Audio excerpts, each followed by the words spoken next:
अस्सलाम वालेकुम मोहतरम नाजरीन, मैं एज़ यूजुअल कायरोप्रैक्टर तरीके इलाज से आपकी कमर दर्द के इलाज का कि लोअर बैक में कैसे दर्द हो जाती है, टांग में कैसे आने लगती है, आपके ये नाव के नीचे हिस्से में ब्लड सर्कुलेशन क्यों मुतासर होती है और ये आपके घुटनों में दर्द क्यों आने लगती है, टखना क्यों स्वेल हो जाता है, ये पाँव क्यों दर्द करते हैं, इनका बगैर दवाइयों और बगैर सर्जरी के इलाज बताऊंगा। फिर आपसे वही गुजारिश कि मैं प्रोग्राम चाहता हूं कि मेरे हर प्रोग्राम आप तक पहुंचे और उसके लिए ये सामने प्लीज़ जो आइकॉन आ रहा है उसके लिए सब्सक्राइब कीजिए मेरे चैनल को, ताकि ऑटोमेटिकली सारे प्रोग्राम आपके पास चले जाएं।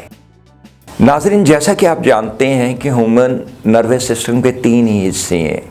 As you can see on the chart, brain being the head of the body, spinal cord and spinal nerves. इसके साथ साथ जिस्मानी निज़ाम, खून की सर्कुलेशन का निज़ाम है, जो हार्ट की हर पंपिंग के साथ फ्रेश ब्लडेड ऑक्सीजन दिमाग से लेके पाँव की हर उंगली और अंगूठे तक, हर धड़कन के साथ, हर पीप के साथ, हर दफ़ा जब दिल धड़कता है तो उसकी हर धड़कन के साथ पूरी बॉडी में फ्रेश ब्लडेड ऑक्सीजन जाती है। अगर ये 1 मिनट तक बाहर ना निकले कार्बन डाइऑक्साइड की शक्ल में, जो कि ये कार्बन डाइऑक्साइड में जाते ही कन्वर्ट हो जाती है, तो उस सूरत में इंसान की डेथ हो जाती है। प्रॉब्लम, मैं चूंकि पेन्स के साथ डील कर रहा हूं, मैं उसको अलहदा रखूंगा ब्लड के जो प्रॉब्लम्स हैं, लेकिन मैं यहाँ पे थोड़ा ह्यूमन नर्वस सिस्टम को एक्सप्लेन करते हुए, जैसा कि मैंने बताया है आप जानते हैं कि हड्डियाँ, इस पे दिमाग भी खड़ा है हमारा, और पाँव भी, टांगें भी, सारे इस चीज़ पे हैं।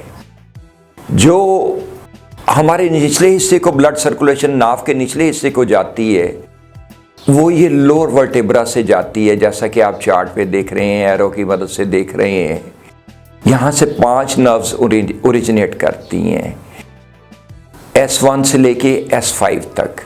You can see on the chart, इसमें एरो भी दिए गए हैं। S1 से लेके S5 तक ये शैटिक नर्व्स हैं जो ब्लड सर्कुलेशन नाव से नीचे के इलाके को सारे फराहम करती है। प्रॉब्लम उस वक्त शुरू होता है जब ये हड्डियां कमज़ोर पड़ने लगती हैं और ये स्पाइनल नर्व स्टिफ होने लगती हैं, कुछ चीज़ों की, कुछ केमिकल्स की कमी से, जो कि हम डेफिनेटली खुराक से हासिल करते हैं। लेकिन कुछ सूरतों में जब खुराक से हासिल कुछ चीज़ें ऐसी नहीं कर सकते कि जिनके कम्बिनेशन या रिएक्शन से इन्होंने बॉडी में अब्जॉर्ब होना है, तो उस वक्त प्रॉब्लम शुरू हो जाता है। लेट्स से हड्डियाँ एज यू नो कि 7 चीज़ों से बनी है ना, calcium, vitamin D, magnesium, phosphorus, silicon, copper and fluoride. और इनमें से कुछ चीज़ें, जैसा कि मैंने अर्ज़ की, रिएक्शन से अब्जॉर्ब होती हैं। लेट्स से अगर विटामिन डी अगर आप कम लेते हैं तो उससे आपकी कैल्शियम और चंद दूसरी चीज़ें भी जज़ब नहीं हो पाएगी। आप कैसे कम लेते हैं? आजकल के लाइफस्टाइल के मुताबिक सबसे ज़्यादा विटामिन डी धूप में होती है, सुबह और शाम की छाँव में, और वो हमारे लाइफस्टाइल का हिस्सा नहीं रहा, क्योंकि आउटडोर गेमें भी नहीं रही, सुबह की सैर भी कम से कम बच्चों में ये कमी भी आना शुरू हो गई है, जबकि ये बुढ़ापे की बीमारियाँ हैं।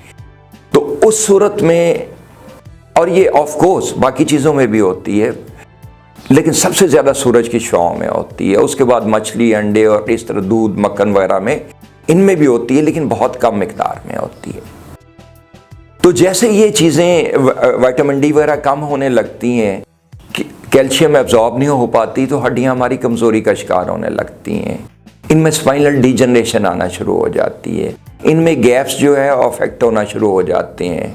और जब ये नर्व स्टिफ होती हैं तो नर्व्स में खिंचाव की वजह से ये हड्डी चूँकि कमज़ोर होती है, वो नीचे बैठ जाती है और डिस्क प्रोट्रूजन हो जाती है, डिस्क बल्ज हो जाती है, और चंद सूरतों में डिस्क हर्निएशन हो जाती है, जिसकी वजह से नर्व्स पे कंप्रेशन आ जाती है।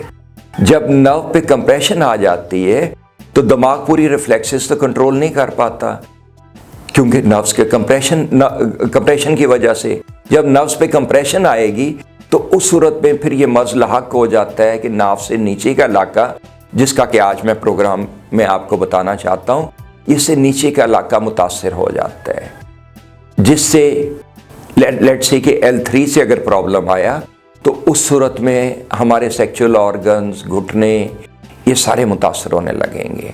और घुटनों में क्या होता है, जब ये खिंचाव एक हाथ से बढ़ जाता है, जो नर्व्स हैं हमारी, ये स्पाइनल नर्व्स जा रही, इनमें एक हाथ से खिंचाव बढ़ जाता है तो फिर घुटनों में गैप क्लोज होने लगता है। घुटनों में गैप क्लोज होने लगता है और चंद सूरतों में उसमें कार्टिलेज डैमेज होने शुरू हो जाता है, क्योंकि उनको उनकी खुराक पूरी नहीं मिलती।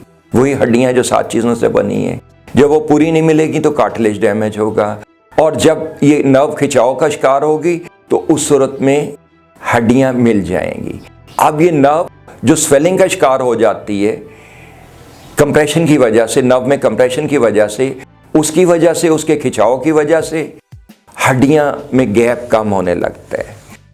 वो फ्लूइडिटी जो उसमें लुब्रिकेशन के लिए ज़रूरी है वो नहीं रहती और हड्डियां भी रगड़ खाने लगती हैं, जिससे चलते बैठते उठते तकलीफ़ का सामना करना पड़ता है। इसी तरह अगर L4, L5 में आ जाए तो हमारी लोअर बैक मुतासर हो जाती है। लोअर बैक, इसमें दर्द आने लगता है, उठते बैठते तकलीफ़ का सामना करना पड़ता है। अगर आप लेट के उठें तो आपसे सीधा उठा भी आराम से नहीं जाएगा, आपको तकलीफ़ का सामना करना पड़ेगा। और टांग, अगर जिस टांग में कंप्रेशन ज़्यादा होगी उसमें आपको इंतहाई तकलीफ़ का सामना करना पड़ता है। इंतहाई तकलीफ़ दे ये अमल है शटिका का, शटिका जिसमें इसको मसले को कहते हैं। अगर एक टांग में हो तो एक तरफ का शटिका, लेट से लेफ्ट टांग में है तो लेफ्ट शटिका हुआ, और अगर राइट टांग में है तो राइट शटिका हुआ। और अगर बाइलेटरल दोनों टांगों में कंप्रेशन है, सेंट्रल डिस्क बल्ज हो गई, सेंट्रल सेंट्रीफ्यूगल डिस्क बल्ज हो गई, तो उसमें दोनों टांगों में कंप्रेशन आएगी, एक में ज़्यादा एक में कम। तो ये सारे ऑर्गन्स चलने फिरने में तकलीफ महसूस करते हैं, टखने के करीब स्वेलिंग आ जाती है, टांगों में इंतहाई खिंचाव होता है। आप चलते हैं तो ज़्यादा तकलीफ का सामना करना पड़ता है, क्योंकि लेटे हुए कम खून की ज़रूरत है, बैठे हुए उससे ज़्यादा खून की ज़रूरत है, और चलते खड़े होने पे, चलने पे, स्पीड पे चलने पे उससे ज़्यादा खून की ज़रूरत है।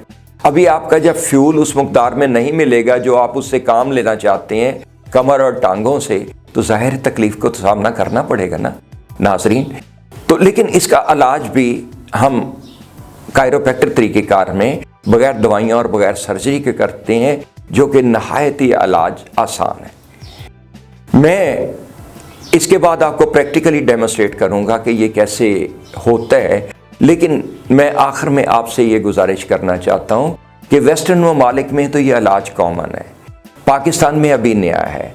वेस्टर्न ममालिक में इसकी अफादियत को मद्देनज़र रखते हुए, इसकी अहमियत को मद्देनज़र रखते हुए हर महीने कायरोप्रैक्टर के पास जाया जाता है। जैसे आप अपनी गाड़ी को मैकेनिक के पास है फिक्स माइलेज ले जाते हैं ना ट्यूनिंग के लिए, कि इसमें कुछ प्रॉब्लम ना आगे आ जाए, कचरा ना आ जाए, शॉर्ट सर्किटिंग ना हो जाए, करंट पूरा ना आए, इसी तरह हर महीने कायरोप्रैक्टर के पास जाया जाता है कि हमारी बॉडी भी तो एक गाड़ी है ना, चल रही है, सारा दिन भाग दौड़ कर रही है, दौड़ धूप कर रही है, तो इसको भी, इसमें भी फ्लक्चुएशन आ जाती है, और उसकी सबलक्सेशन को ठीक कराने के लिए हर महीने कायरोप्रैक्टर के पास चला जाया जाता है।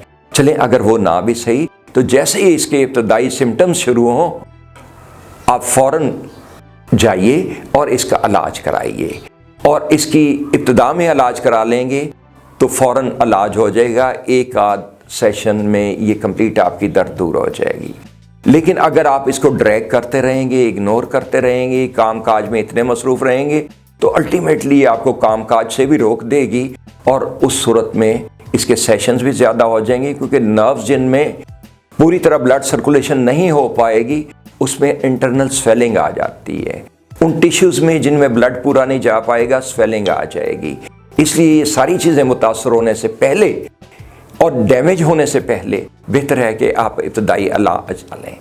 तो नाज़रीन, now stay with me, I will practically demonstrate to you how we in chiropractor way we remove this subluxation.